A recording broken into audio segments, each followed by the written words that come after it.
ito ay rated SPG. Striktong patnubay at gabay ng magulang ang kailangan. Maaaring may masiselang tema, lengguwahe, karahasan, sexual, horror o droga na hindi angkop sa mga bata.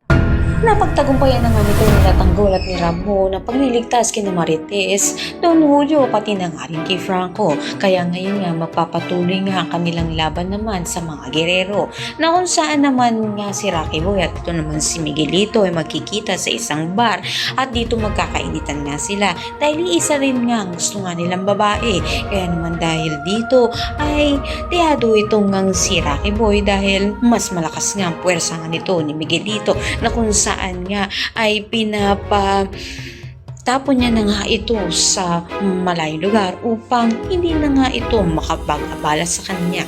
Kaya naman nang mawalan nga ng malay ito ng si Rocky Boy ay tinapon nga sa isang basurahan ito na kung saan nakita nga ito nila Tanggol. Tinulungan nga nila ito at dito nga ay nakilala nito ni Rocky Boy ito nga si Tanggol, ngunit masama ang kanyang plano laban dito. Kaya naman pakatutukan nga natin dito kung ano na nga kayang kahinginat na nitong pagkikita nito ni Tanggol at nito ni Rocky Boy. Ngayon nga hindi nakikilala nito ni Tanggol itong ang kanya binugbog dati. Kaya naman ito na nga ang tamang panahon naman kay Rocky Boy para nga makipaghiganti kay Tanggol. Alam na yun naman natin. Maraming salamat sa inyo.